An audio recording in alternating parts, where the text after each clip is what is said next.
Bienvenidos a Doctrina Católica Tradicional y gracias por escuchar. Por favor, no olvide darle like al video para que esta plataforma lo pueda recomendar a más personas. Comenzamos ahora con nuestras oraciones. Pater noster, qui es in celis, sanctificetur nomen tuum, adveniat regnum tuum, fiat voluntas tua, sicut in cielo et in terra. Panem nostrum quotidianum da nobis hodie, et dimitte nobis debita nostra, sicut et nos dimittimus debitoribus nostris, et ne nos inducas in tentationem, sed libera nos a malo. Amén. Ave Maria, gratia plena, Dominus tecum, benedicta tu in mulieribus, et benedictus fructus ventris tui, Iesus.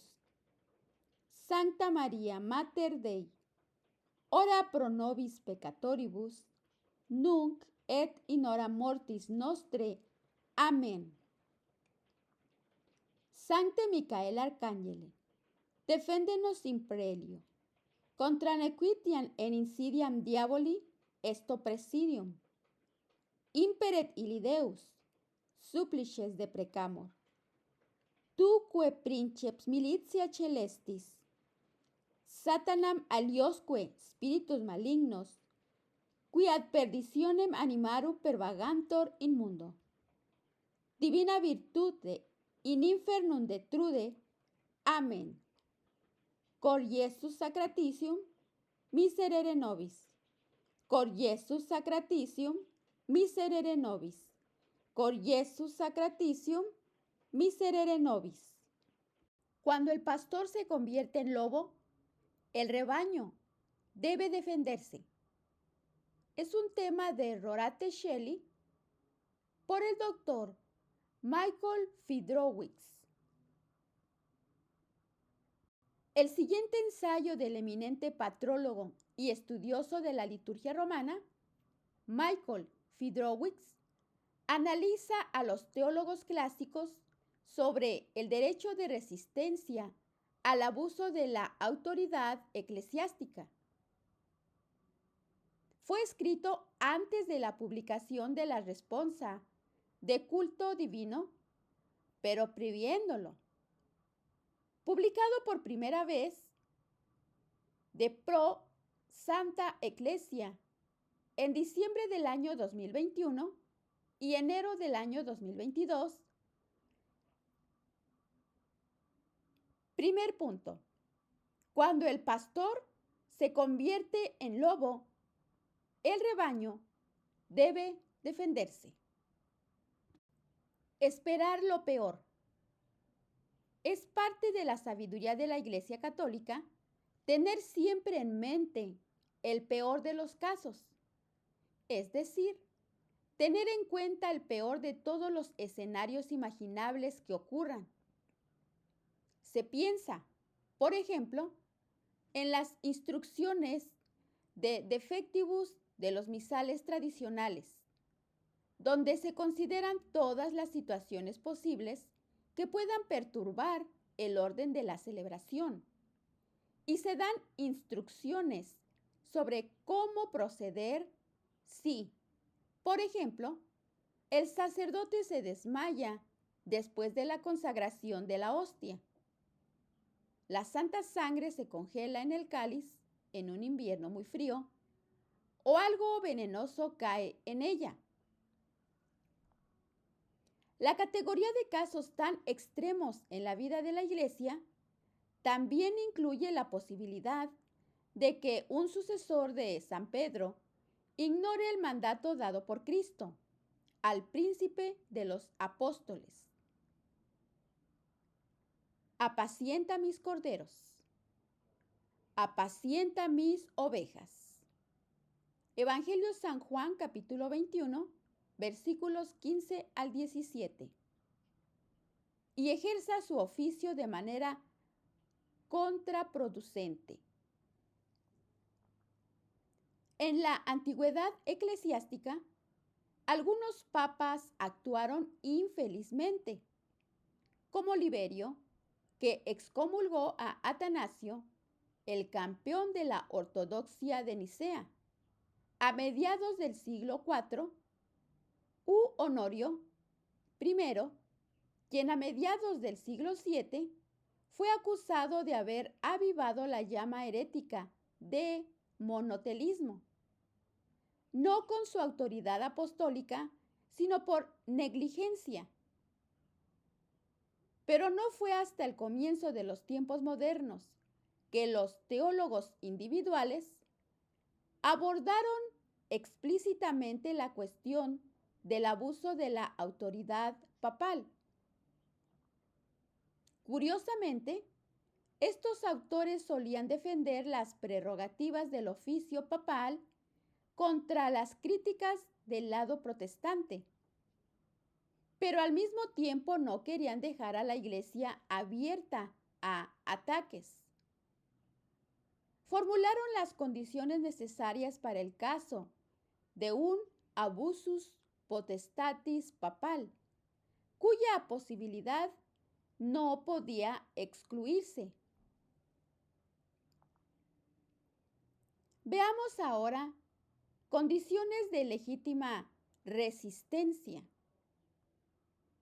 Las reflexiones al respecto del teólogo dominico español Francisco de Vitoria no fueron en modo alguno meramente hipotéticas.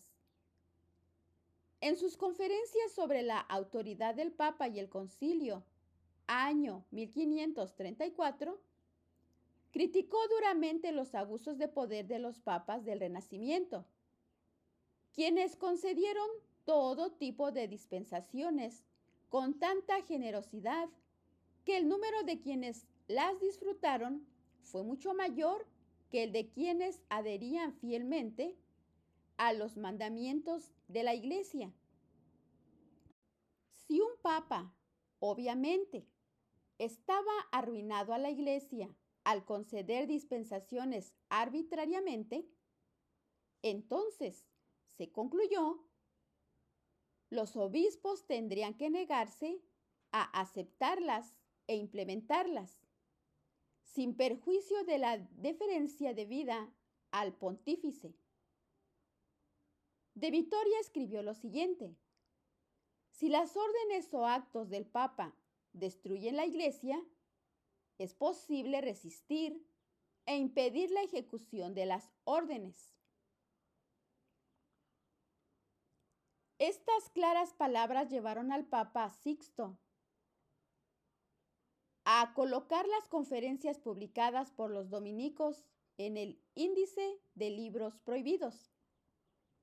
Pero Sixto murió antes de que se publicara el decreto, por lo que su sucesor retiró la sanción planeada.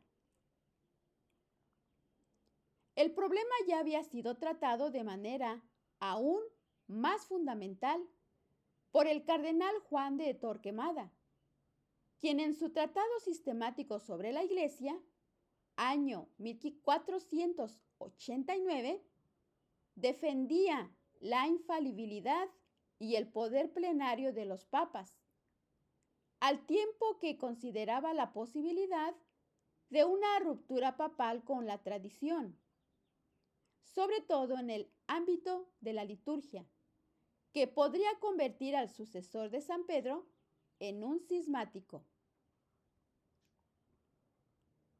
El Papa puede separarse del cuerpo de la Iglesia y del colegio episcopal sin ningún motivo razonable, simplemente por su obstinación, no observando lo que la Iglesia Universal observa en virtud de la tradición apostólica, o no observando lo que ha sido decretado universalmente por los concilios generales o por la autoridad de la sede apostólica, especialmente en lo que respecta al culto. Es decir, si no quiere observar por sí mismo lo que concierne al Estatuto Universal de la Iglesia y al rito universal de culto de la Iglesia. Esto lo leemos en la Summa de Ecclesia, Párrafo 1, capítulo 11. Las usurpaciones papales en la herencia litúrgica de la Iglesia también estaban en la mente del famoso teólogo jesuita español Francisco Suárez, año 1548-1617, cuando discutió el caso de un papa cismático que no necesitaba ser un hereje formal. Y cito: el papa puede ser cismático si no quiere adherirse a la unidad y unión con todo el cuerpo de la Iglesia. ¿Cómo debería si pretendiera excomulgar a toda la Iglesia o si quisiera abolir todas las ceremonias eclesiásticas que se basan en la tradición apostólica? Suárez también enfatizó el derecho a rechazar la obediencia y resistir. Y cito lo siguiente: si él, es decir, el Papa, ordenase algo contrario a las buenas costumbres, no será necesario obedecerlo. Si trata de hacer algo contrario a la justicia manifiesta y al bien común, será lícito resistirle. Esto lo vemos en De Fide, sección 6, número 16. Otro teólogo de la orden jesuita, el cardenal Robert Bellarmino, explicó en 1586 qué forma podría tomar esta resistencia. Y cito: así como es lícito resistir a un papa si atacase físicamente, también es lícito resistirle si ataca el alma o aflige al Estado, y mucho más si busca destruir la Iglesia. Está permitido, resistirle, no haciendo lo que manda y evitando la ejecución de su voluntad. Pero no es lícito juzgarlo, ni castigarlo, ni deponerlo, lo cual únicamente incumbe a un superior. Esto lo vemos en De Sumo Pontifice, libro 2, capítulo 29. Hasta ahora hemos escuchado voces representativas de teólogos de renombre, mostrando que en circunstancias graves uno puede o incluso debe resistir incluso al Papa. Ahora veamos el deber de todos los creyentes. Cuando el pastor se convierte en lobo, el rebaño debe defenderse. Estas palabras no dichas inicialmente del papado, pero transferibles a él en determinadas circunstancias, proceden del abad Dom Prosper Werenger.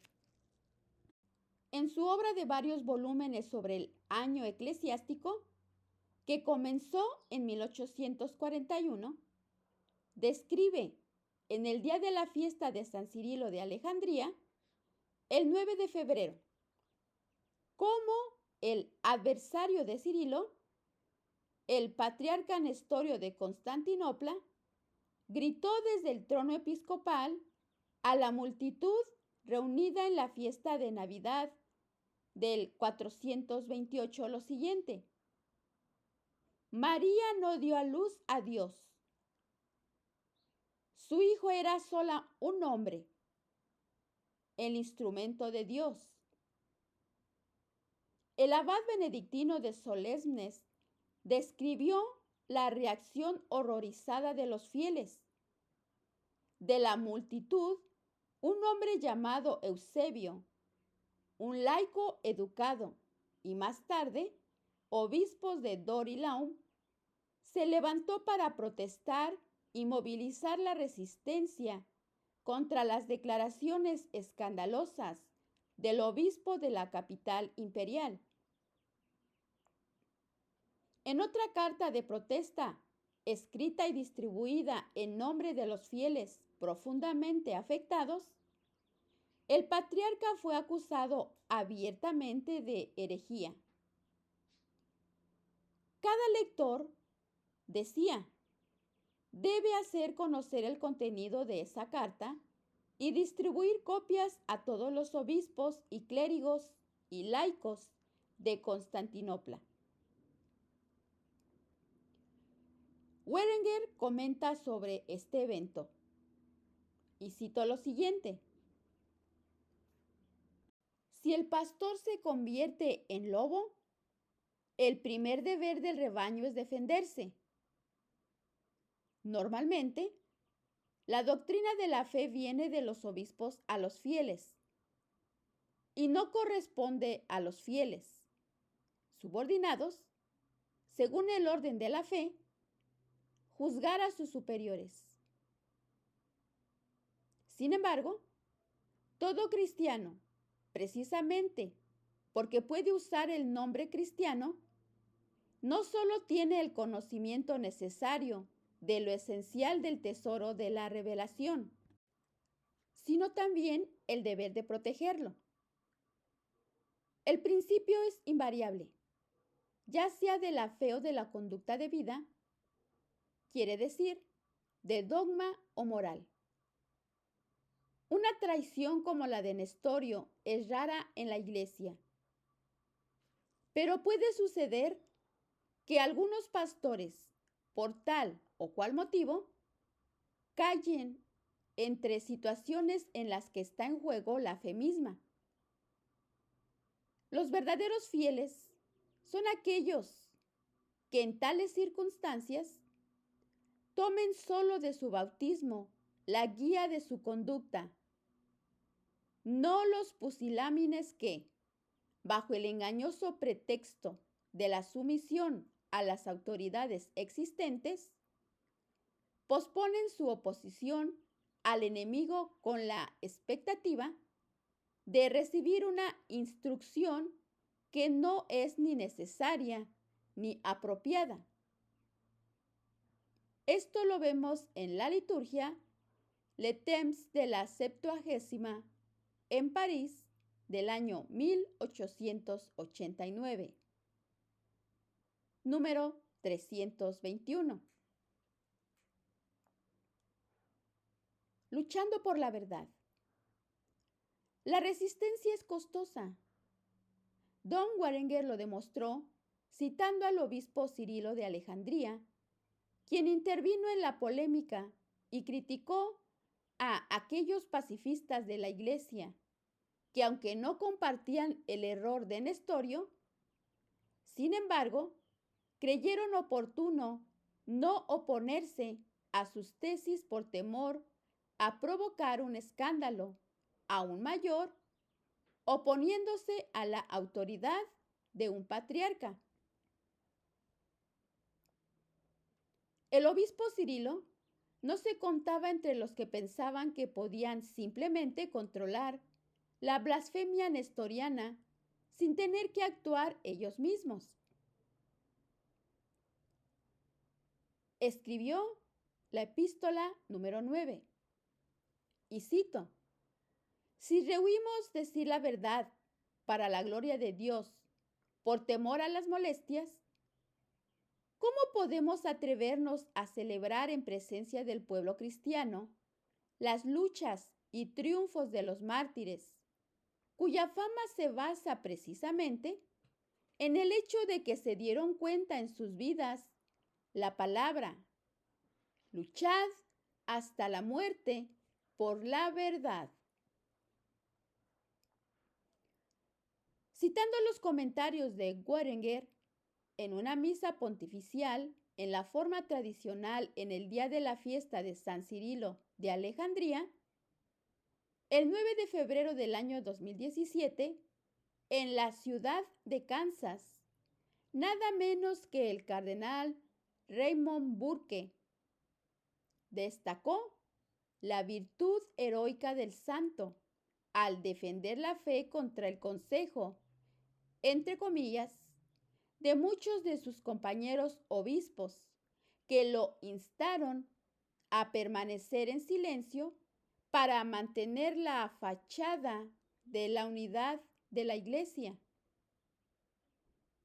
El cardenal subrayó que ante las mentiras, incluso las de altos rangos eclesiásticos, la respuesta necesaria de San Cirilo y de todos los fieles en todos los tiempos y lugares es resistir. Añadió, San Cirilo tuvo la honestidad y el coraje de luchar contra una mentira, incluso si fue difundida por un compañero obispo, apoyada por otros obispos y tácitamente tolerada por los demás. Gracias sean dadas a Dios por su honestidad y valentía, mediante las cuales nos fue transmitida la fe verdadera y de salvación.